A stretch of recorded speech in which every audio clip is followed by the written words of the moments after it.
That win felt incredible. Matt, I know you're very happy with that one. I'm so curious to hear your take on Aaron Rodgers yesterday. But I feel incredibly happy after this win, despite how the Packers looked in the first half. I was very nervous for about the first half and a little bit of the third quarter. And then beyond that, I was like, we're good. This is fine. This is a Super Bowl caliber team. This is the Green Bay Packers that I've been waiting for. This is their best win that they had all season long. I know we all go back to the Detroit Lions week 1 when the Packers played out of their minds on all sides of the ball. But to me, this feels like the biggest Packers win of this season.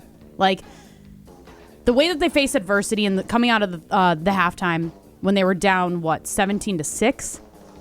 16-7. 16-7. I knew there was a 6-7 in there. Sorry. 6-7. Can lead a horse to water. Anyways, but no. Call me a horse? What am I doing? Whole show, Molly Brown. Anyway, I literally anyways, what's like going Ricky on? Bobby. I don't know what to do with my hands. I'm just gonna, I actually don't. But guys, am I wrong? Was this the Packers' best win of this season? Like, from all accounts, the way that they handled being down in the first half, really not being able to get anything going since, I don't know, the first drive of the game, it felt like, to then putting together this game where they were scoring on every single drive. Like, it felt like really good football for them in the second half. And that just makes me think that this was the best game that they've had all season. I mean, I'm with you with the adversity. Like, obviously that Lions game looked like they had it for all 4 quarters. Mm-hmm. So, like, but again, I do think the Lions weren't playing that wasn't the Lions team that we even saw in week 2 and are still seeing right now. So that's kind of where I'm holding more stock in it, especially after, a ho-hum game against the Cardinals. Obviously, the Cleveland loss and the Cowboys tie still sting a little bit. This felt like a real football team for sure in the fourth quarter and even a little bit into the third quarter. Felt like they had it on both sides of the ball. Mm-hmm. It seemed like Jordan Love could do no wrong with the football. Even when it was an egregious throw, he still got away with it and gained like 57 yards. So that's my guy right there. Yes, Molly. This is definitely – I feel better about this game than any of the games so far just because of some of the lulls we had prior to this. And again, the record doesn't really indicate strong lulls or like downs to the season, but optically they weren't as good looking as that Lions game, or even the second game. The defense didn't look as good, but they were able to like bring it back together. And that was one thing. That was one of my big question marks for this team being so young. How do you handle adversity? How do you pull yourself and dig yourself out of a hole that you put yourself in after the first half against a very veteran team with one of the best coaches in the NFL, at one point the best quarterback in the NFL, your former teammate for some of these guys, and they were able to battle back and Jordan Love's mentor put together like a fantastic second half of a football game. And yeah, it almost completely negates the first half for me. Jim, we created a baseline last week that we're going to talk about the Green Bay Packers for the duration of the season. Out of every single game, what are those 3 things? So, and we can answer them right now. You can hop in on them, 844-770-3776. That's a Cardinals Talking text line. List is more. Matt, this is something that's new to the show when you were gone, but we judge the Packers by 3 standards now. Jordan Love, did he play like a $55 million quarterback? Did the Packers play like a Super Bowl team? And did Micah Parsons play like a defensive player of the year? Quarterback, tackler. So let's start with the easy one. I thought you were saying that. I was like, what's wrong with you? That's what you said the first time I said it. True. To me, the Jordan Love game is similar to the Dallas game, where I did not give him the play like a quarterback who's making $55.5 million per year because he crapped the bed at the end of the half and at the end of the game. This game, he didn't do that. It's an inferior. I mean, the Steelers secondary is horrendous. Are you saying yes or no? Can I give a context to it? Okay. Yeah. Yes. Is he supposed to just give a one-answer thing on Yes. this 2-hour show? What are we doing? I want to just start hitting this. I want to say yes. All right, it is a yes, but I wanted to, because there was no flaws in it. And even though the Steelers' secondary has been giving up a lot of yards, good quarterbacks still take advantage of that. And he took advantage of it. So in this game, I would say he absolutely played like a $55.5 million quarterback because he ate against a defense that would allow him to 8. And that was the offensive line. There was very few times he was under duress, which allowed him to get into rhythm. And when he was under duress, because he was in rhythm, some of his horseshoe throws were being completed. But none of that matters. Like, he went out and played like a $55.5 million quarterback that specific game, without a doubt. So he's playing above his contract, actually. $55.5 million? Is it 55? 55. Okay, 55, sorry. $55 million 55 quarterback. and some change. 55.5. 100% he played like a $55 million quarterback. Absolutely. Like, to me, I think he still had some of those, those throws that I was watching. And I don't know about you guys, but with the yellow helmets that the Steelers were wearing, which, by the way, their uniforms were horrendous. But there was one time as I was watching that I was like, oh, my God, he's going to catch it. And then all of a sudden I'm like, oh, my God, it's going to get intercepted, because I'm so used to seeing the yellow helmets and the Packers were wearing white. So it threw me off there for a second. But he definitely had some throws during that game that I was like, oh, boy, that's getting intercepted. But like you said, Jim, he didn't do anything to lose the game, and his stats were absolutely incredible. Like, he played out of his mind. Yeah, that's the thing, that stats don't always tell that full picture. Like, the first half looked pretty pedestrian outside of the opening drive. Mm-hmm. And he got, like Jim said, he got into a rhythm, and even his throws that, Jordan Love tends to make every once in a while weren't burning him. Like, obviously that Tucker Kraft one was wild. Like, the one where Tucker, where it whatever. looked like a I punt. say which one? The one where it looked like a punt, Yes. where it was that high in the air. The hang It was time. floating for like 30 seconds. Yeah, they could have put a hang time clock on that sucker. Yeah. And the other one, he was scrambling to his right and then fired it across the middle, off balance, just over a Pittsburgh defender's head, and made the completion. Like, how many times have we seen that just slightly underthrown and that be just a duck to get picked off? But he got away with it, and 100% he played like a $55 million quarterback. I would like to see him put together start to finish game, but at the end of the day, even Patrick Mahomes can have a slow start, but he gets it done at the end of the day, and that's what Jordan Love did. Well, and that's why I like this. We're establishing game by game, and I think we have him at 2 so far this year that he's played like a $55 million quarterback. Doesn't mean he's been bad in the other ones, but I think we have it 2 times this year that he's played like a $55 million quarterback. And for me, I didn't put it to Dallas because you don't screw up the end like that. And you don't screw up halftime like that. Otherwise, statistically, he did. So you're saying it's 2 with this game, or 2? No, I think it was 2 include. Was it 2 including this game? Because it was the Lions. It was the Lions game? in this game. Lions Commanders. Yeah, I think we talked about Commanders Okay, too. so third game. Okay. He's played like a $55 million quarterback. So 3 out of and 7. all 3 of those games, he's not played a complete game. But he's played well enough. But neither has the whole team. True. So I do want to give Coach Not to LaFleur. jump down your throat there. No, to give Coach LaFleur his flowers, though. They said on the broadcast, great scheme, great. I mean, Jordan Love was not under much duress. There was a lot of wide open throws as well, which speaks to a guy who was attacking what he thought the Steelers would do, and he attacked the defense in the secondary that was weak, and they just attacked the weakness. So you got to give credit to LaFleur on that, because they attacked the weakness of the Steelers, which was the secondary. Some games you're going to try to run the football. This game they said the Steelers secondary is terrible. Let's just go after it. Yeah. And they did.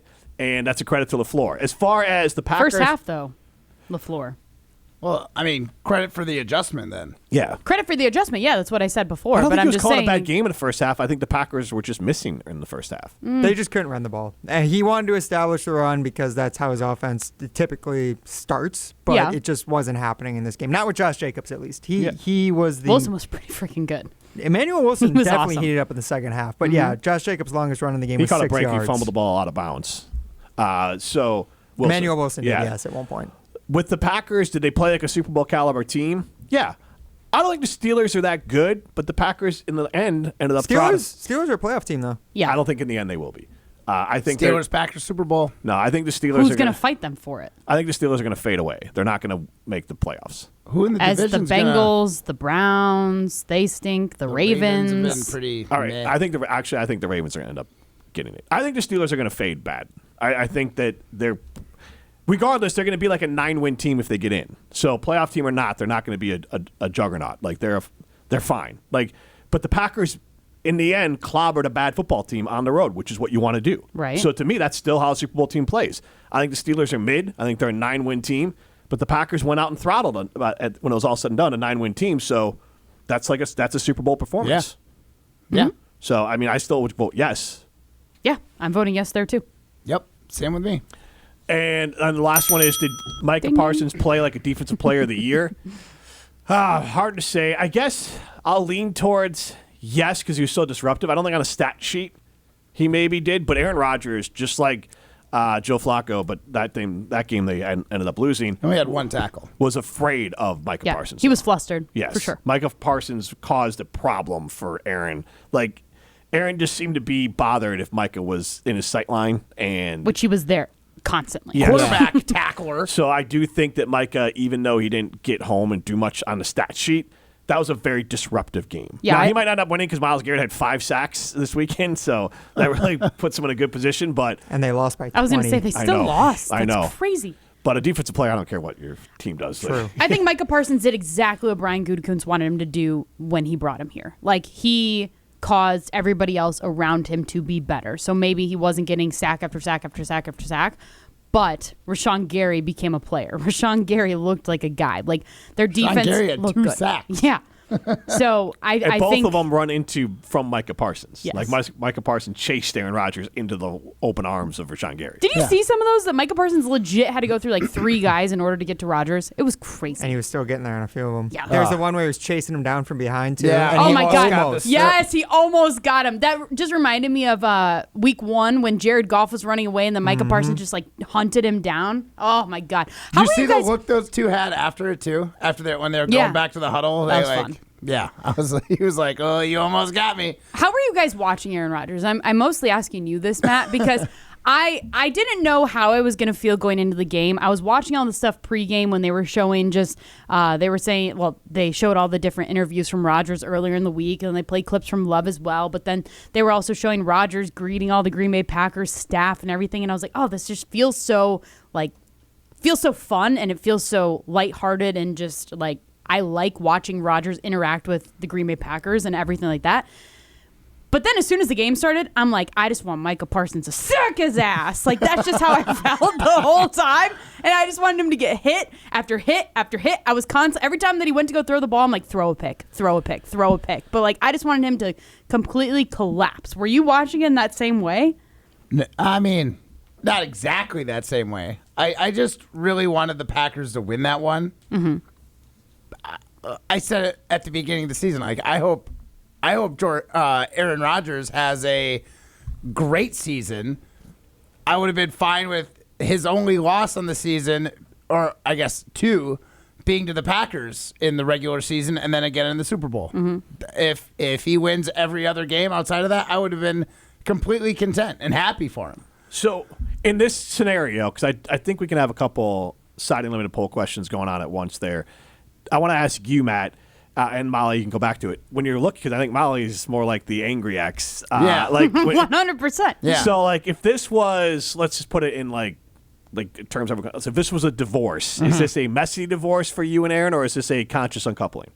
Oh, this was a conscious uncoupling. This was so much cleaner, and there was no bad mouthing before the game. Like, at the game, they were, like Molly said, they were hugging. Yeah. And it was not greeting. him and Jordan Love, though. No, Jordan but Love didn't interact until after the game. He was greeting some of the other players and coaching staff. I was like, this is right. This is the way it, it might not have been mutual, but this is the way a mutual breakup should be when you see your ex again. Oh, it's like, it's great to see you. Wait, though. We're both so happy now. I want to set the tone. I want to set the tone for the actual what it is. So a conscious uncoupling was popularized by Gwyneth Paltrow in 2014 when she used it to describe her separation from Chris Martin, which is ironic because Chris Martin and kind of there was Coldplay concerts. I have no idea what you guys are talking about. And then go ask the HR. No, conscious uncoupling is a term for ending a relationship, particularly a marriage, in a mindful, respectful, and amicable way, rather than with anger or blame. Also, that's how Aaron would definitely want to end a marriage: mindful, no respectful, blame, and amicable. Like, I'm very mindful now. Like, that's how he'll say he'll end it. Everyone's right. going to be. Molly, yours is like a bloodbath, war of the roses. Oh, I'm sort of taking his stuff? ass to court to get child support. Like, that's what we're doing. And you guys don't even have kids. He's going to pay me alimony. Like, that's how I felt watching last night's game, which is so funny because I haven't felt that way about Aaron Rodgers at all. Like, when Rodgers' time was up, his time was up. I have not felt anything. I mean, I've been annoyed with him when he was on the Pat McAfee show and the Jets and just everything that he did. I was annoyed with him, but I was never like, to me, it was just like, you're irrelevant now. You have nothing to give my team anymore. So it seems like in your case, it's like Aaron and like it's like, all right, it just kind of ran its course. We'll just end it. And you were fine with that. Like, you're still kind of bitterness because you're like, all right, this was a long waste of my time. Not really, but now I'm just like, now you see him with someone else. No, I want you to see how much better I'm doing with my somebody else. Right, like, but also, than you. when you saw him actually on a date with his other someone else, that's where you're like, you're at the same restaurant and you're like, you know what? Screw that guy. I hope you get food spills coffee poisoning. on him. Exactly.